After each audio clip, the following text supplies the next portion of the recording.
Yeah. So I think, so whether you did house expertise or outside systems. Yeah. Oh, Rest assured, working with Victoria on how we value it, she's in control of the public purse.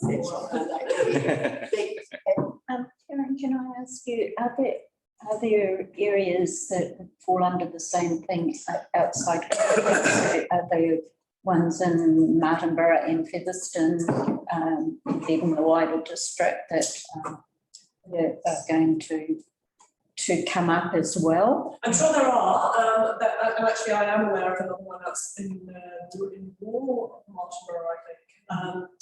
So they do pop up on a case-by-case basis, and and a lot of it's historical. Where I think in Greater that's what happens, that we've actually brought back gardens for the purposes of widening the road, and then not actually done it. So we have to know what we need it for the road. So I think there's some historical issues in Greater, but there are people inadvertently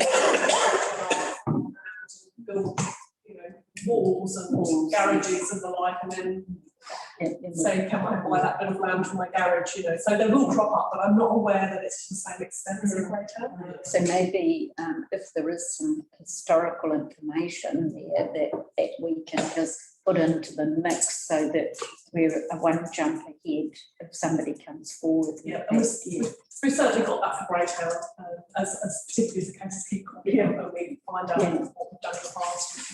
Which is why we want a policy, so we know how to treat it consistently, as opposed to what we're doing, which is a case by case. But I thought that I understood that we already had a policy of that encroachment. You're getting me. That's why we're doing it. Yeah, so Karen's working with it. That's what we're doing. Well, I'll just come back from that. We do have a policy in that, and this will remain the policy, is that every single matter has to be looked at on a case-by-case basis. And that's obviously because things differ, but also because somebody may have services in front of their particular property, and we have to be able to justify each part of the road, for example, particularly roads, that's what usually happens. There's a common law right for everybody to be able to access the road. And so you need to be able to justify why we are removing that right for this particular piece of land. So it will always be on a case-by-case basis, but we're putting some framework around it so if people want to come and approach council, there is the process. This is the standard fees that we're going to charge, and we've got the fees actually fees and charges. But when encroachment goes on to, like, I can think of one particular property in Featherston where they've encroached onto onto a river. Unfortunately, there was a track that goes from the river to a particular park. And then what happens is that they've encroached on that and they built a wall, and people can no longer access that particular park. And that's a particular issue in those circumstances. We look really closely at whether it was in public interest to actually formalise that or not. If it was our reserve, it may not be our reserve. Oh, no, it's our reserve. No, it's been. So we would need to look at that very, very carefully, particularly if it's a reserve under the Reserves Act. There are more legal things for us to jump through. Nothing is easy in this world. No. I mean, predominantly in Great Town, there's by and large fences and hedges that have moved a metre or so out. But when you've got a berm, it's several hundred metres long, it amounts to quite significant. So that's just so whether you want to put that in here as a reminder or keep it first, it's up to you. Okay, that's great. I just had one other question. So when does our contract with Bonnie Glen? October, isn't it? I don't know. I think this September, October, they talked about in the assets and services meeting. I believe it's October, it's been kind of like that. I think Mel's been advising that for a wee while. Well, I don't know. We'll have to find out. Right. Oh, this is part of the process, but it's the landfill that the whole of the Wairarapa uses. Yeah. Not just us. It's not just us. No. So I think it's us, and then we'll be leading the process. Can I make a suggestion in there at that one about Bonnie Glen and things like that? Because if an alternative avenue has to be looked at, then I think we need to take into consideration the requirements under the climate change. Oh, yeah, absolutely. And I think the wording about the climate change needs to go in there so that we're looking at both waste min and we're looking at climate change and the location, because I think all of that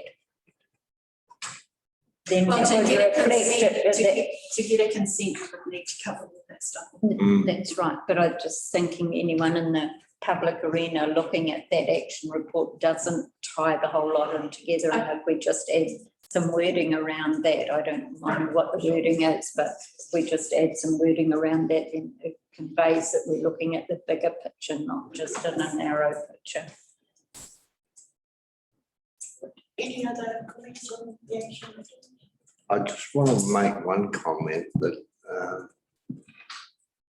the Wellington Regional Climate Change Committee, particularly the Wellington Council, were pretty excited to see the South Wairarapa District Council recognise climate change in their LTP, where a lot of them haven't. To the extent that we did. Yeah, to the extent that we did. A lot of the councils just made a little note. Yep. We thought about. Yeah, Karen. And specifically in relation to managed retreats. Yes, yep. Other council has formally said that we need to consider it. Is that in the Wellington region or? Yeah. And spatial plan. And special. Even in Kapiti? Even in Kapiti. But I think, particularly Kapiti that were quite impressed. yeah, I think there's going to be things coming out of this climate change report. I just briefly spoke to Harry that we need to consider as a bit of a risk, particularly around retirement of farmland into native forest or reversion. And if you look, the likes of Kiwi2 Trust, if you put your land in covenant, you get a rates relief. You don't have to pay rates on it. If that comes to pass through the covenant, it may impact on us. I mean, we know what one particular farmer has always been on to us about our annual plans and LTPs, but it may be the norm. A lot of people, if they retire a lot of that unproductive land, the government may encourage them to come to councils to get a rate relief. So, that could be a risk. That's good. If it's widespread, certainly if it's deemed QE2 land. Yeah, but they might change the rules around that. So, you look at that climate change commission's report, there was a lot of weight on regeneration. A lot of weight. I mean, pine trees will squeeze carbon for 30 years. Native forests will do it for 300 years. And it won't be long, and it won't be socially acceptable to put exotic trees. So, there's a lot to consider for the future. When they're a comment on the managed retreat issue, is the very reason the government and the RMA reports that of the three sets of legislation, one is climate change adaptation. Because of the lack of traction on things like hazards in coastal marine areas, the difficulty of trying to deal with existing use rights and coastal, trying to get people to actually pull out to some of the mechanisms. I've watched this space considerably. So it's not a problem, it's a national problem. Yep.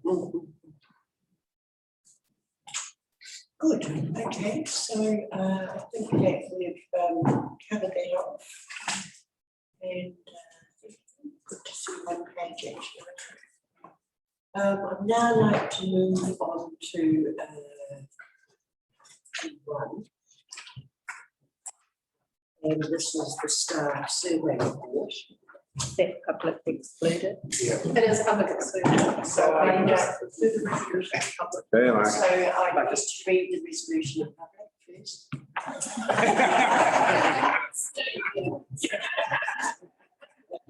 Just wait a minute. Just wait for a minute. See you, Marcus. Just The integral subject of each matter to be considered while the public is excluded. The reason for passing this resolution in relation to each matter and the specific grounds under section 48(1) of the Local Government Official Information Meetings Act 1987, passing of this resolution as follows. And I take that as read, but there is good reason to uphold, and it exists under section 7, brackets 2, say, brackets 7. So,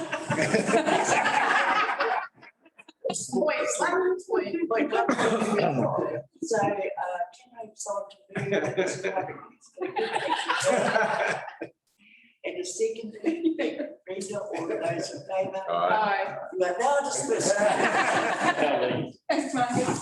Thank you. Right, we're going on the other.